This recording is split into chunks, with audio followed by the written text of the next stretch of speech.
Ajith sir ஆக்சுவலா நேர்ல பார்க்கும்போது ஒரு முறை கேட்டாங்க, சிவா நீங்க பைக் ரைட்லாம் போவீங்களா அப்படின்னு சொல்லி சார் கேட்டாங்க. சார் பைக் ரைட்னா எங்களுக்கு தெரிஞ்சது வந்து இங்கே ஊருக்குள்ள ஒரு இடத்துல உங்க அளவுக்குலாம் நம்மளால ஓட்ட முடியாது சார். அவங்க வந்து கண்ட்ரி வைடு, ஸோ எல்லா நாட்டிலையும் போய் நிறைய எக்ஸ்ப்ளோர் பண்றாங்க. அந்த லெவலுக்கு வந்து தெரியாது, ஆனா ஆசை இருக்கு. அஜித் சார் வச்சிருக்க பைக் வந்து நார்மல் பைக் கிடையாது, அது வேற மாதிரி இருக்கு. அது வேற மாதிரி இருக்காது. அது ஓட்ட கத்துக்கிட்டு ஒரு முறை அவங்களோட அந்த ரைட் பார்க்கணும்னு ஆசையா இருக்கு. ஏன்னா எக்ஸ்ப்ளோர் பண்றதை விட லைஃப்ல பியூட்டிஃபுல்லான விஷயம் எதுவுமே இல்ல.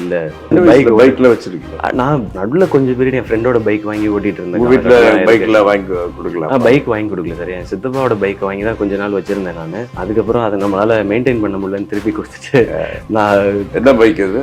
சிபிசி.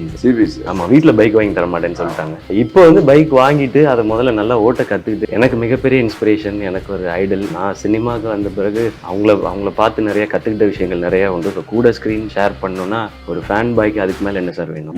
ஸோ அதுக்கு எப்பவுமே ரெடி. கார்த்திக் சார் வந்து எனக்கு எல்லாருக்குமே ரொம்ப பிடிக்கும் சார். லைக் ஏன்னா அவ்வளோ சாமிங்கா ஸ்க்ரீன்ல இருப்பாங்க. ஸோ நேரில் என்னை பார்க்கும்போது ஃபர்ஸ்ட் டைம் மீட்டிங்கு. சரி, நான் வந்து ரொம்ப ஃபார்மலாக இருக்கும்னு நினச்சி சார் ஹலோ சார்னு என் கண்ணத்தை பிடிச்சிக்கிட்டாங்க. Hello darling, how are you அப்படின்னு சொல்லி சொன்னாங்க. எனக்கு அப்படியே பயங்கரமா ஆயிடுச்சு. அது சார் எனக்கு உங்களை ரொம்ப பிடிக்கும். டார்லிங்ன்றது அதை யூஸ் பண்றது. அது ஃபர்ஸ்ட் டைம் மீட்டிங்ல இதா சார், சிவா எப்படி இருக்கீங்க, இல்லை அந்த மாதிரியே ஆரம்பிக்கல, ஃபார்மலா. How are you? Very very good, very nice, beautiful சொல்லிட்டு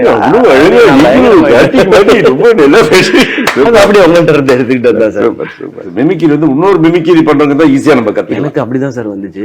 எனக்கு நான் ஸ்ட்ரெயிட்டா பார்த்து நான் மிமிக் பண்ண ஆரம்பிச்சது ரஜினி சார் மட்டும்தான். எனக்கு அப்படி வரும். மீது எல்லாமே ஒருத்தர் பார்த்து தான் வருவாரு.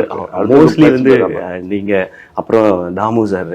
ஸோ நீங்க எல்லாம் பண்றதை பார்த்து அதுல இருந்து பார்க்கும்போது நமக்கு தெரிஞ்சிடும் அவங்களோட ரியாக்ஷன் எப்படி இருக்கு, எப்படி இருக்கு அப்படின்னு பிடிக்கிறது. கொஞ்சம் கொஞ்சம் அதை வச்சு. சிவகார்த்திகேயன் சார் மாதிரி நாங்க வரணும். Thank you sir. நான் கேட்பேன். இல்ல was really ரெஸ்பான்சிபிலிட்டி எடுத்துக்கிறேன் sir. I will do much better. அவ்வளோ நிறைய பேருக்கு சான்ஸ் கிடைக்குங்க. அதை எக்ஸிக்யூட் பண்ணி எடுத்துட்டு போற டேலண்ட் இருக்குல்ல.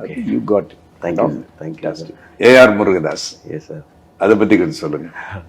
அது ஒரு எக்ஸைட்டிங்கான ஒரு ஃபிலிம் சார். ஏன்னா எனக்கு வந்து எல்லாருக்கும் சினிமாவில் நடிக்கிற எல்லாருக்கும் பெரிய டைரக்டர்ஸோட நடிக்கணுன்ற ஆசை இருக்கும் சார். எனக்கு அது எப்பவுமே உண்டு.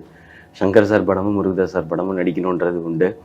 நான் முருகதாஸ் சாரை மீட் பண்ணும்போதெல்லாம் கேட்பேன் நான், சார் எனக்காவது இந்த கண்டிப்பாக ஒரு நல்ல கதை இருந்ததுன்னா நீங்கள் எனி டைம் கூப்பிடுங்க சார், நான் ரெடி சார், எப்பவுமே ரெடி சார்னு சொல்லிட்டே இருப்பேன். அதே மாதிரி சார் கூப்பிட்டாங்க. கூப்பிட்டு என்கிட்ட ஒரு ஐடியா இருக்குது, நம்ம படம் பண்ணலாம் அப்படின்னு சொன்னாங்க. சூப்பர். ஆனால் நான் இப்போ உங்களுக்கு சொல்லலை, நான் இன்னும் அதை கம்ப்ளீட்டாக ஃபார்ம் பண்ணிவிட்டு சொல்கிறேன்னு சொல்லிவிட்டு அப்புறம் நான் ஷூட்லாம் போயிட்டு வந்து காஷ்மீர் ஷூட்லாம் போயிட்டு வந்து சாரை கேஷுவலாக மீட் பண்ணுறதுக்காக போனேன். சார் இந்த மாதிரி முடிஞ்சு சார். அப்போ உட்காந்து எனக்கு வந்து சார் வந்து ஃபுல் கதையும் எனக்கு வந்து நரேட் பண்ணாங்க. எனக்கு அதுவே வந்து ரொம்ப ஒரு ஸ்பெஷல் மூமெண்ட்டாக இருந்தது. முருகதாஸ் சார் கதை நரேட் பண்ணி நம்ம அதை கேட்குறோம் அப்படின்றதே அகைன் அது எனக்கு இன்னும் ஒரு ஸ்பெஷல் ஃபிலிமாக இருக்கும் சார். அண்ட் ப்ராப்பர் ஒரு மாஸ் என்டர்டெய்னராக அந்த ஃபிலிம் இருக்கும். அண்ட் அதில் பெர்ஃபார்ம் பண்ணுறதுக்கு நிறையா ஸ்கோப் இருக்குது சார் அந்த கதையில். அது வந்து நெக்ஸ்ட் மந்த் ஸ்டார்ட் பண்ணுவோம் சார். நான் ரகுல் பிரீத்தோட நடிச்சிட்டேன். அயலாண்டில் அவங்க தான் ஹீரோயின். சாய் பல்லவியோட இப்போ நான் நடிச்சிட்ருக்கேன். மிருணால் தாக்கூரோட நடிக்கல. அவங்க படம் ஒரு படம் தான் பார்த்துருக்கேன் நான். இதில் யாராவது ஒருத்தர் தான் சூஸ் பண்ணணும்னா ரொம்ப கஷ்டமாச்சு சார். 3 இல்லாம வேற யார் பேராவது சொல்லிட்டா சேஃப்னு நினைக்கிறேன். 3 பேரையும் பிடிக்கணும். 3 பேரையும்